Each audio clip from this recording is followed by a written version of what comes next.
Masalah klasik sekali ini pergi ke Canggu ini. Tadi saya lihat kabel-kabel mana estetika Balinya.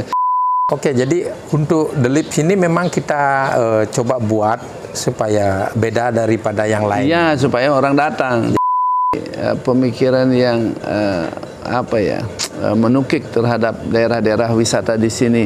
Ada nggak aspirasi yang mesti harus disampaikan kepada pemerintah?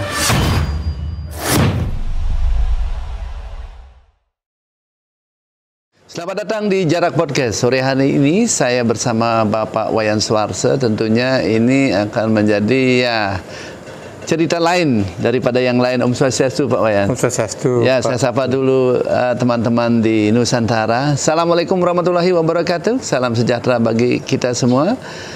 Namo Buddhaya, salam kebajikan, rahayu kita semua. Namaste. Sore hari ini kita berada di Canggu. Saya Putu Sudiartana selaku host di sini akan menyampaikan beberapa hal terkait dengan dunia pariwisata. Kami berada di The Lips Restaurant and Lounge. Tentunya teman-teman pasti ingin tahu di mana sih tempatnya, alamatnya nanti akan kita kirim koordinatnya supaya gampang bagi teman-teman yang datang ke Bali, ya, bisa mampir di The Lips and Lounge. Ya, tentunya kita berbincang-bincang sama CEO-nya ini Pak Wayan Suarse. Bagaimana sih ceritanya ini? Tadi saya dengar setelah dan sesudah sekarang end of COVID tentu ada cerita. Katanya di sini dulu tidak ada gerakan, mungkin kayak kuburan. Baru ada atmosfer baru ini, ya. Ada sudah gerakan, banyak sepeda motor, macet. Ya. Kalau sudah macet di Canggu ini tentu ini sudah tanda-tandanya kehidupan sudah mulai, Pak Wayan. Bagaimana sih cerita The Lips ini? Gimana Pak Wayan? Coba ceritakan sedikit sejarah The Lips ini. Ya, Oke. Silakan. Baik Pak Putu, terima kasih. Jadi The Lips ini dulunya memang prioritasnya adalah restoran kebanggaan daripada teman saya. Kebetulan yang punya, ownernya adalah teman saya. Jadi beliau ini membangun The Lips ini dulunya namanya Dayuh. Dayuh itu sama dengan sejuk lah. Dayuh Cafe namanya dulu. Nah, Dayuh Cafe ini dibuka dari tahun 2020 Januari. Nah, begitu buka dari Januari itu akhirnya datanglah COVID. Ya, jadi COVID itu kita betul-betul mengalami semua degradasi tamu ekonomi, tidak ada. Jadi restoran ini harus juga kita ini permulaannya operasinya bagus, udah mulai ada tamu dari Januari 2020 itu kita udah mulai ada datang, udah dikenal sama beberapa travel legend, jadi beberapa tamu-tamu yang datang. Kita sebenarnya market kita adalah tamu-tamu expatriate yang ada di seputaran Canggu.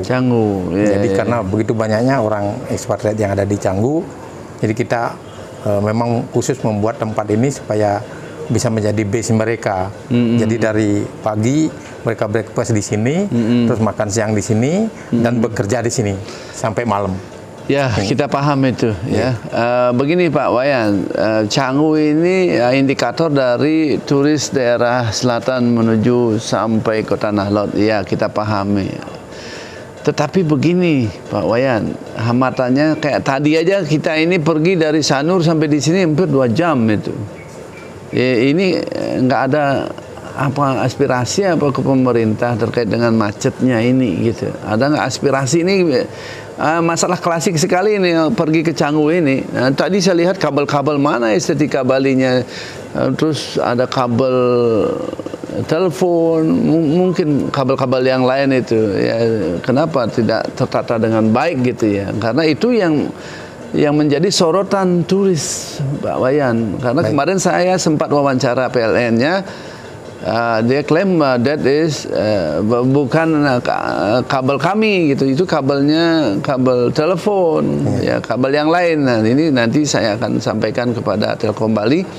Kami akan surati terkait dengan estetika pariwisata yang mesti harus dijaga gitu, karena berkeliaran. Ada pertanyaan lain lagi Pak, mungkin itu akan dijawab oleh pemerintah yang regulator lah ya terkait dengan macet. Ada yang mengusulkan jalan layang, ada mengusulkan jalan baru, tentu tidak segampang membalikkan telapak tangan. Betul. Ya, sekarang pariwisata yang Pak Wayan pahami sekarang di Canggu ini seperti apa sih gitu, khususnya daerah-daerah ini, karena ini kan tamu return semua yang di Canggu ini, yang punya villa di sini, yang punya rumah di sini, yang kerja di sini, karena mereka datang. Sekarang banyak yang kerja. 5.000 orang datang ke Bali, turis-turis itu mungkin menurut saya duga gitu ya, mungkin 20%-nya turis ya, tapi yang lain itu sekarang itu they work, they make money from here. Tapi good and bad datang ya, tentu ada pro dan kontra. Kira-kira seperti apa Pak Bayat? Memang betul apa yang dikatakan Pak Putu. Jadi di sini di Canggu ini adalah semua bisnya orang-orang bule untuk bekerja di sini. Mereka seperti kata Pak make money from Bali, jadi semua terpukul di Canggu ini karena low cost, dan juga karena memang ya hidupnya mereka perlu holiday, di sambil holiday dia makan di Bali yang sangat murah. Nah mereka itulah sasaran kita sebenarnya. Kenapa kita buat apa namanya The Lift ini untuk bisa naik. Nah kebetulan kemarin juga terjadi beberapa seperti kata Pak Putu, adalah pertama hambatannya memang benar. Jadi semua tamu-tamu kita tuh kemarin kita baru coba buka kembali, tetapi keluhan mereka adalah di kemacetan. Traffic, jadi traffic semua, traffic dari kalau ada yang dari Seminyak makan ke sini itu ngambil waktu lama sekali. Iya betul. Jadi mereka sangat apa namanya tidak senang.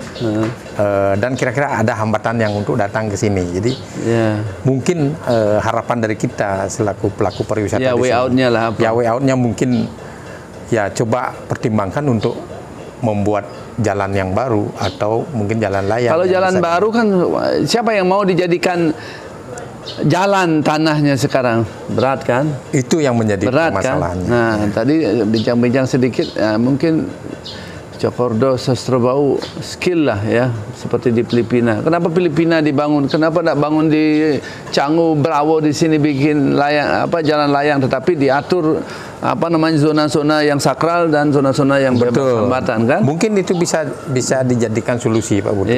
Jadi semua bisnis supaya bisa jalan dengan baik. Kalau tidak sehebat apapun marketingnya, ini orang datang dari Kuta Seminyak sana pergi ke sini, nanti keburu lapar dia makannya di tempat lain. Ya, cuma juga marketing. Itulah yang pernah terjadi di kita. Jadi mereka kepingin makan di sini karena terlalu lama, jadi mereka batal makan, mungkin makan di tempat lain. Itu yang menjadi persoalan sebenarnya yang utama dari pariwisata kita. Oke, baik. Karena ini kan kita bicara terkait dengan The Lift. Apa sih makanan apa yang populer di sini? Mungkin untuk diperkenalkan ke publik. Ya. Makanan apa? Oke, jadi untuk The Lift ini memang kita coba buat supaya beda daripada yang lain. Iya, supaya orang datang. Jadi kita di sini kita buat mix makanan mixnya itu. Seperti apa itu? Ada pageantnya ada, Indonesia, terus Europeannya ada, Indonesianya ada. Jadi semua kita. Nah, bule-bule yang makan di sini itu banyak senang sekali dengan potato chip kita. Potato chip. Potato chip itu menurut mereka itulah paling enak di sini. Di seputaran Canggu yang ada di sini. Potato chip. Ya, itu mungkin dengan lem lah dan lain-lain. Betul. Di sini juga kita ada punya nasi goreng pageant yang bisa kita andalkan untuk nasi goreng pageant. Kayak di New Zealand itu. Ya.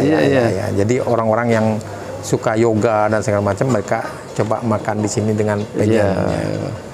Baik, terus kalau minuman ini minuman apa ini? Nah, ini minuman spesial yang kita buat adalah The Lift Sunset.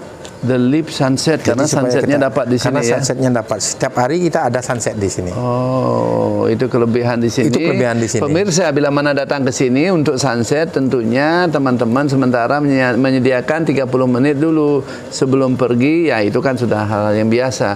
Di sini itu macet kalau di weekend saja. Betul. Kalau tidak weekend, ya seperti aman. Ya.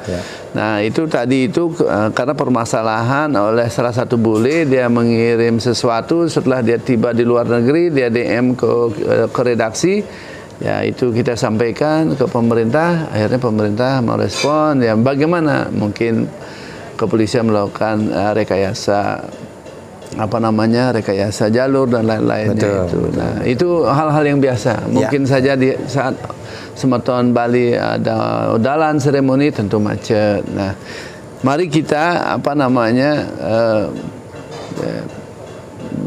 bersama-sama membangun Bali, karena setelah kita Covid ini bukan Mbak Wayan aja bisa Canggu ini maju, kita bersama-sama, pemerintah, Betul. masyarakat, ya APH, pokoknya semuanya ikut menjaga Bali. Ya, Kira-kira seperti itu. Mungkin ada yang mau disampaikan ke publik terkait dengan The Lip and Lounge, Pak Wayan. Apa yang mau disampaikan? Oke Pak Du, terima kasih. Jadi The Lip ini kita memang buat spesial di Canggu ini. Tidak ada restoran yang dekat dengan sawah. Jadi The Lip ini memang ada dibuat dekat, ada rice field-nya. Tidak semua restoran di Canggu ini adalah dekat jalan raya semua. Jadi kita mengambil mengambil view-nya untuk rice field, dan makanan-makanan di sini bisa semua bisa kita layani, baik Indonesia, Western dan special segmen lah India. Jadi semua ya. kita bisa layani di sini.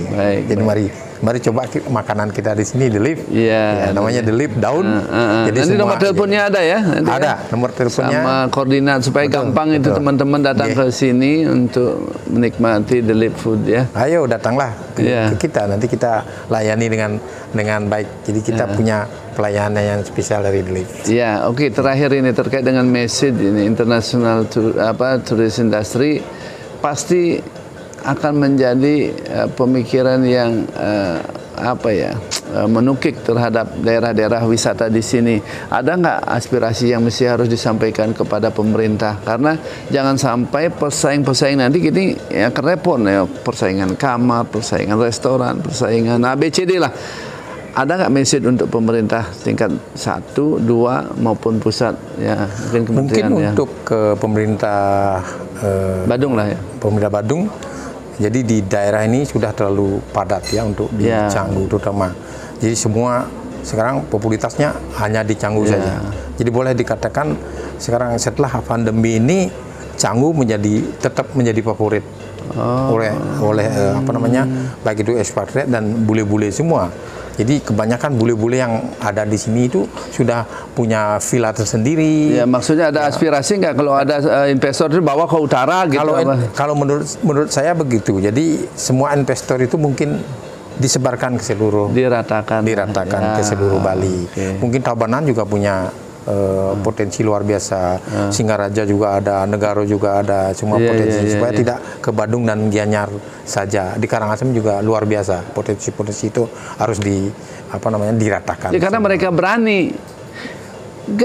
Kalau mau bikin daerahnya maju, ya harus berani. Kalau mengandalkan APBD saja, siapa saja bupati, wali kota, gubernur pasti ini pemimpin itu harus berani, inovatif. Saya rasa begitu. Untuk harus inovatif semua. Jadi semua pemangku kebijakan, terutama di daerah-daerah, harus berani dan inovatif untuk. Ya, Badung berani. Gubernur berani. Ya, Tabanan berani nggak? Tabanan belum berani. Belum berani gimana? Belum berani. Nanti. Kenapa belum berani? Akan menuju ke sana. Akan berani.